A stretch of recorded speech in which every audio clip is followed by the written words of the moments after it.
We are here with Todd Eilers, who is the founder and principal of Eilers and Krejcik Gaming, and as of January this year, also the owner of Fantini Research.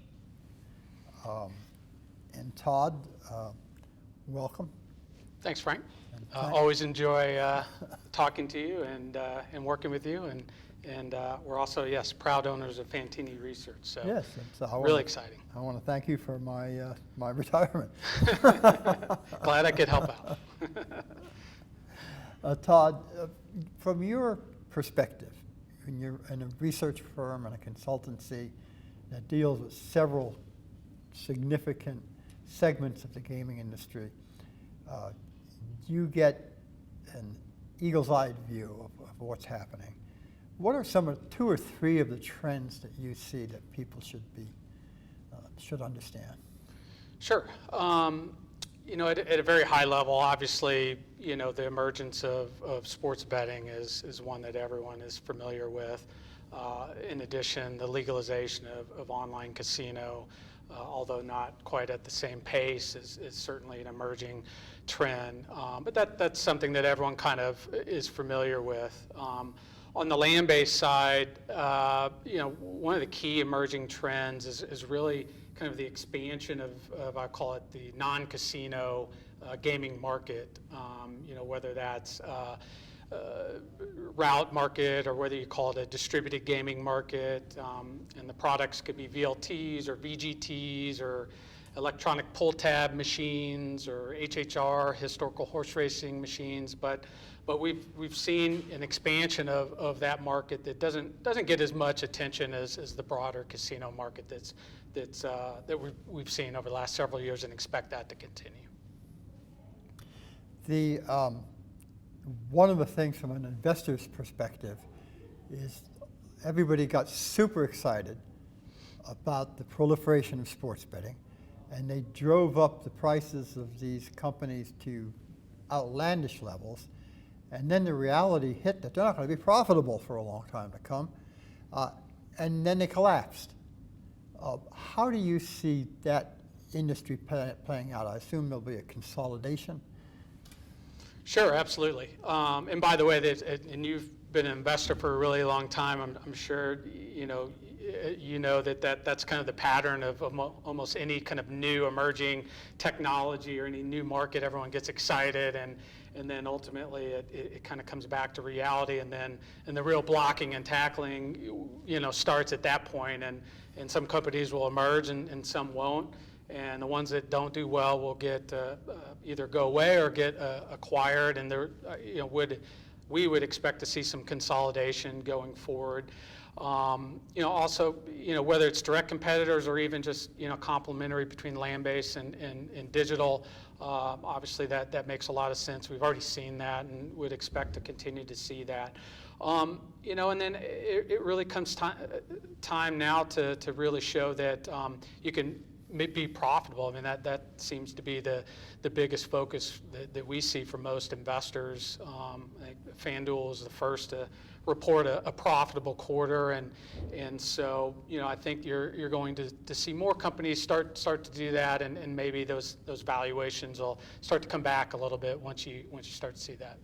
One of the things that seems to me we've already seen amidst all of these moving parts in that sports betting iGaming world is that you actually have a fair amount of stability in terms of market share. You've got several of the big companies that have been market share leaders from the beginning, and they continue to be. DraftKings, Flutter, FanDuel.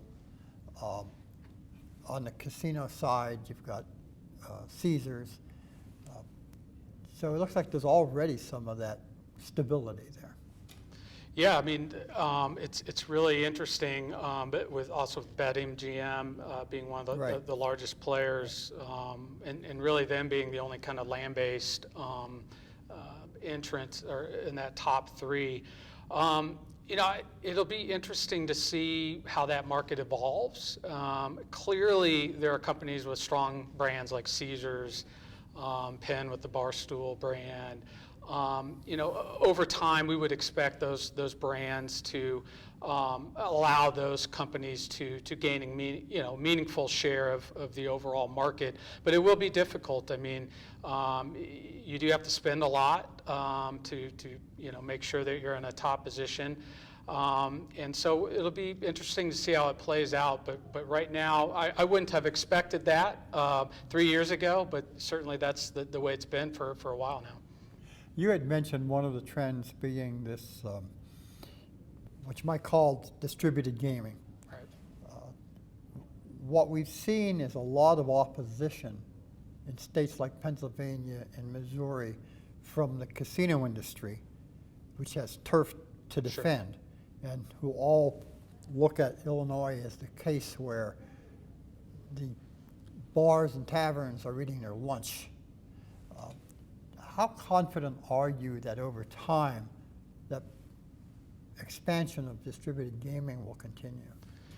Yeah, I think over time it will, just from the simple standpoint that right now you have a lot of gray markets or frankly illegal markets. And so the idea of legalizing, that form of gaming and regulating and taxing it, especially, I think is a good selling point. And then when you marry that with states that, in our opinion, over the next several years are likely to be back in budget deficit mode and search for additional tax revenue, and in our opinion, that's a recipe for additional states to expand.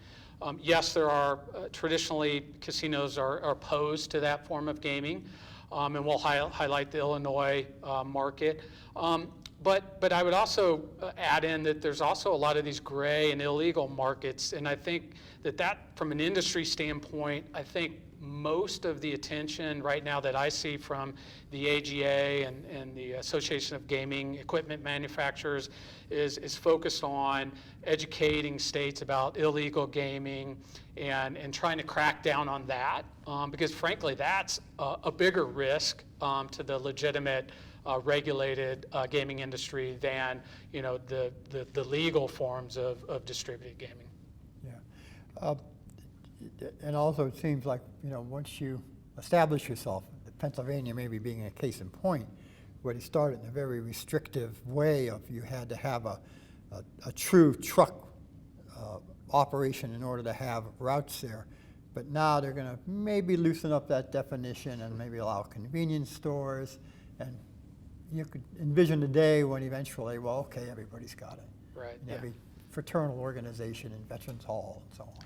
Yeah, the biggest hurdle is getting it legalized, and then after that, whether it's traditional casino gaming or distributed gaming, any form of regulated gaming, you tend to see incremental regulatory changes that allow for expansion of that market. And so over time, I would absolutely expect to see that happen in some existing markets as well as some new markets open up. We have been surprised sometimes by things. Historical horse racing. Nobody ever would have dreamed after all the years that they fought over legalizing gaming in Kentucky that, it was legal all the time. We just had to find a technological way to have paramutual racings marry slot machines. Are there any other surprises out there that you see that might crop up? Sure. Historical horse racing is a great example of that. I think the very first case of kind of expansion of gaming by using electronic bingo on tribal lands and tribal casinos was kind of the first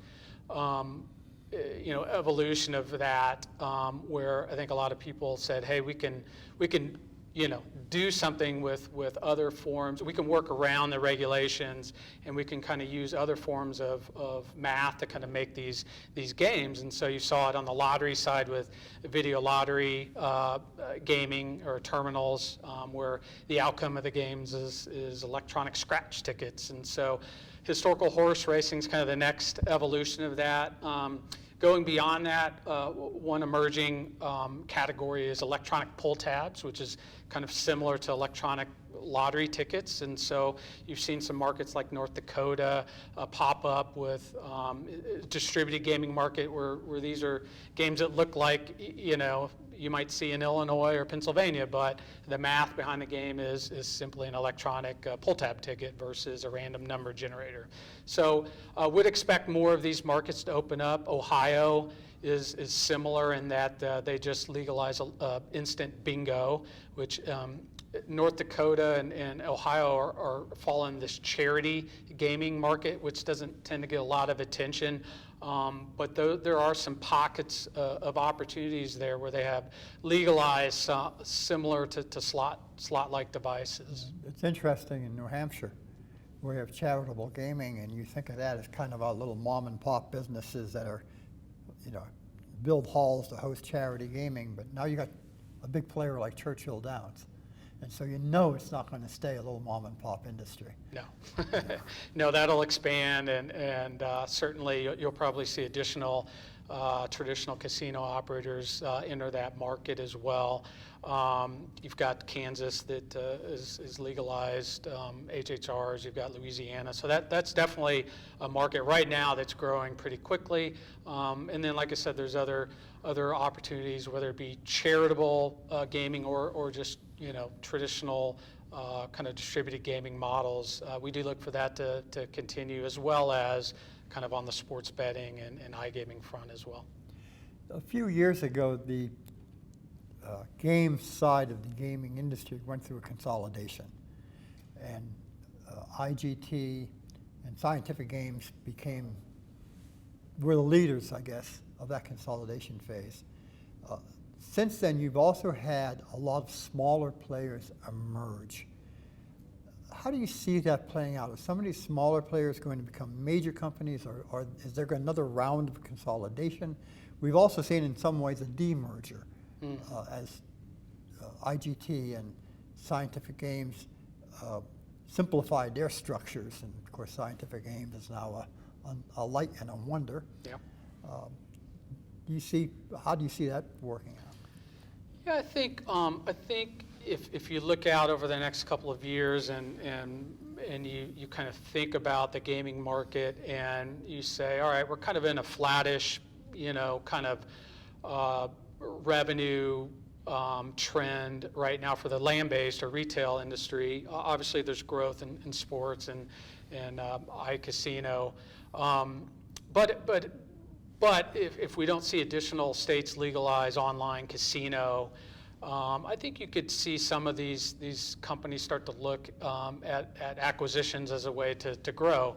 The problem with that right now is given interest rates where they're at, that might be difficult for some of these companies to take on a lot of debt to finance any sort of sizable acquisitions. So that's a bit of a headwind, I think. Certainly there's companies that have tons of cash, like an Aristocrat, that maybe might not need to borrow a ton of money. So I think it kind of depends. And at the end of the day, I think there are a few companies that I think make sense in that they provide a particular product or a particular geographic exposure that maybe some of the larger companies would be interested in. We've had some external forces pressuring the gaming industry in the past year or two. The evolution of COVID, we've had inflation, we've got worries about concession, we've had a couple CEOs, even just so far today, mention foreign currency exchange rates. How is the industry bearing up under these pressures? Do you see the casinos continuing to spend money on gaming technology and equipment? Do you see customers, not the casinos, but the retail customers, the players staying strong? Sure. So a couple things. I think on the consumer side, the player side, I mean, you walk around the floor today, I mean, business is very good for the land-based industry, and you see that in all the state-reported statistics in terms of GGR and whatnot. I think a lot of that is that casinos are kind of a late stage recovery, and that the casino industry is finally seeing kind of the recovery coming out of COVID, where people are booked travel 6 to 9 months ago or even a year ago, and now they're finally doing that. And so any sort of live entertainment environment, of which casino would be a part of that, I think is doing really well right now. Obviously, there's some slowing in the broader economy, and ultimately that's likely to catch up to the gaming industry as well. But right now, we're not really seeing that in the casino industry, and so I think you'll continue to see operators spend on gaming equipment. I certainly wouldn't expect a big ramp up from current levels, but we're almost back to pre-COVID levels in terms of spending. And most of the feedback we're getting right now is that you're likely to see a similar amount of spend next year that you are seeing this year, as long as the current trends kind of continue. And we don't really take a big nosedive from an economic standpoint. I think the industry will be fine. From a supplier standpoint, would certainly expect to see good amount of game sales next year. We've covered a lot of territory here in a short time. Any other industry trends that you think people should be aware of? Yeah, sure. I mean, on the land-based side, you still have electronic table games, which continue to be a kind of a growing presence on the floor, and I think you'll continue to see that. Cashless gaming continues to be something that a lot of companies are really focused on trying to get the industry to adopt that. And so I think those are two areas that you'll continue to see a lot of efforts from both operators and suppliers to try to push those forward. And so those are certainly areas to pay attention to for sure. Okay, great. Very insightful. Thank you, Todd. Thanks, Frank.